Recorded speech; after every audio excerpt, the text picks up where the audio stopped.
Om Swastiastu. Halo anak-anak, berjumpa dengan Pak Deda. Kali ini kita akan belajar fisika pada topik pertama, yaitu hakikat ilmu fisika. Nah, sebelum masuk ke materi, perhatikanlah cuplikan tayangan video berikut. Indahnya pemandangan laut membuat kita semakin bersyukur ya atas karunia Tuhan. Mengamati langitnya biru, berlalunya kapal dan pesawat terbang, ditemani merdunya suara burung dan udara sejuk, membuat kita bahagia. Tahukah kalian bahwa di balik keindahan yang kita rasakan ini ada hukum yang mengatur, yaitu hukum fisika. Apa itu fisika? Inilah yang menjadi tujuan utama pembelajaran kita hari ini.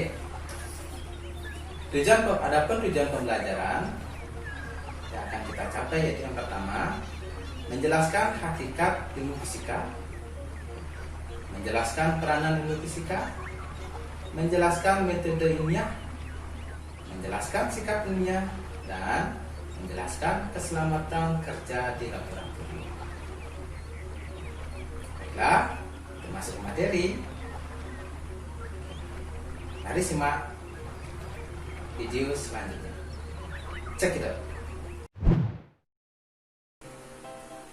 Ilmu fisika.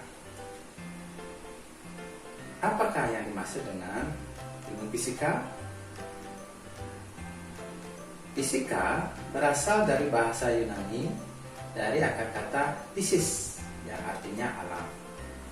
Fisika adalah cabang sains atau ilmu pengetahuan alam yang mempelajari tentang materi dan energi serta keterkaitannya.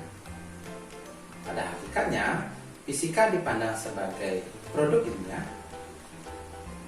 fisika dipandang sebagai proses ilmiah, dan fisika dipandang sebagai sikap ilmiah. Apa maksud dari ketiga hakikat fisika ini? Simaklah video selanjutnya. Hakikat fisika yang pertama yaitu fisika dipandang sebagai produk ilmiah.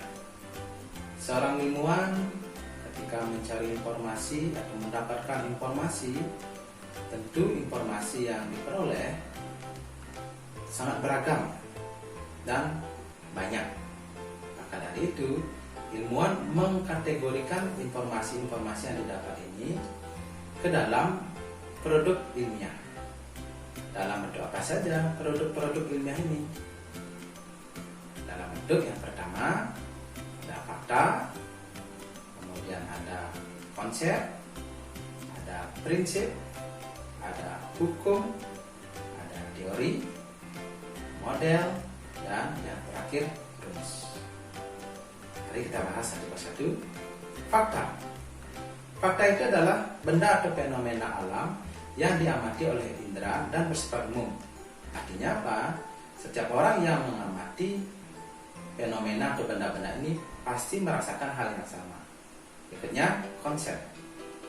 Konsep itu adalah gagasan atau abstraksi fenomena atau gejala alam dengan sifat-sifat tertentu. Nah, konsep itu ada prinsip.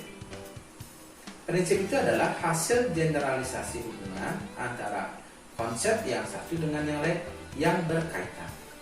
Itulah disebut dengan prinsip. Berikutnya, hukum. Hukum di sini bukan hukum karena sanksi ya. Hukum dalam fisika itu artinya generalisasi prinsip spesifik dan memiliki kebenaran yang teruji melalui eksperimen. Setelah hukum ada teori.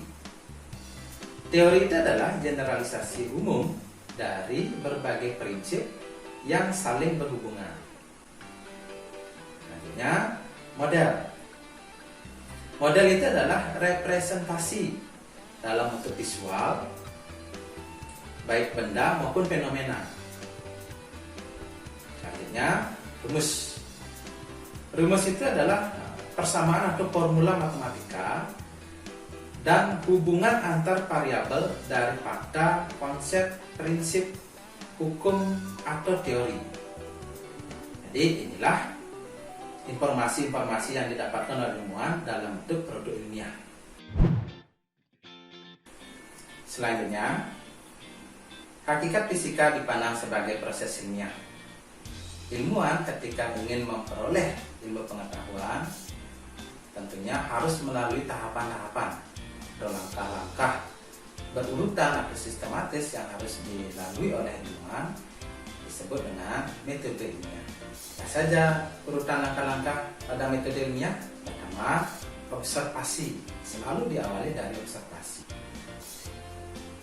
Nah, setelah melakukan observasi, kalau ada sesuatu yang tidak bisa dijelaskan, maka seorang ilmuwan itu bertanya ya, untuk merumuskan masalah. Setelah bertanya, seorang ilmuwan dapat menduga hasilnya. Menduga sementara dan disebut dengan mengajukan hipotesis. Nah, inilah dua jenis hipotesis. Kemudian, setelah kita menduga, kita uji, kita cari jawabannya dengan melakukan eksperimen. Nah, setelah kita melakukan eksperimen, tentunya kita mendapat data. Kita apakan data ini? Dan tentu kita analisis. Setelah menganalisis dari apa yang kita olah, barulah bisa kita simpulkan atau generalisasi. Nah, publikasi ilmiah ini dapat berupa seminar, hasil penelitian, ataupun jurnal ilmiah. Selanjutnya, hakikat fisika dipandang sebagai sikap ilmiah. Tentunya ilmuwan dalam melakukan proses ilmiah atau metode ilmiah, dia harus memperhatikan sikap-sikapnya. Ini penting ya dimiliki oleh ilmuwan. Nah, hakikat fisika yang dipandang sebagai sikap ilmiah. Setelah kita membahas hakikat fisika sebagai produk ilmiah, sebagai proses ilmiah, dan sebagai sikap ilmiah, mari kita bahas cabang-cabang ilmu fisika. Objek kajian ilmu fisika itu beragam dan banyak. Nah, untuk memudahkan mempelajari, dibuatlah cabang-cabang ilmu. Secara umum, fisika dibagi menjadi dua cabang ilmu, yaitu fisika klasik dan fisika modern. Fisika klasik itu meliputi mekanika, kemudian ada akustika yang mempelajari tentang bunyi, kemudian ada termodinamika yang mempelajari suhu dan kalor serta energi yang menyertainya, kemudian ada listrik magnet, kemudian ada cabang ilmu fisika optika yang mempelajari tentang cahaya. Kemudian cabang ilmu fisika modern diantaranya ada fisika suhu rendah yang mempelajari sifat-sifat zat yang dalam keadaan suhu 0 Kelvin. Kemudian ada fisika kuantum, kemudian ada fisika zat padat, kemudian ada fisika zat terkondensasi yang mempelajari zat-zat yang mengalami kondensasi. Kemudian ada fisika relativistik, ini kalau kita ingat dengan Einstein, berkaitan dengan energi yang dimiliki oleh benda yang bersifat relativistik. Dan fisika inti yang mempelajari tentang inti radioaktif. Terakhir yaitu fisika plasma yang mempelajari tentang sifat-sifat zat plasma. Fisika juga bisa berkolaborasi dengan dunia medis yang melahirkan atau yang menghasilkan ilmu medika fisika. Sebagai seorang ilmuwan harus memperhatikan keselamatan ketika bekerja di laboratorium. Pak Akhiri, selamat belajar.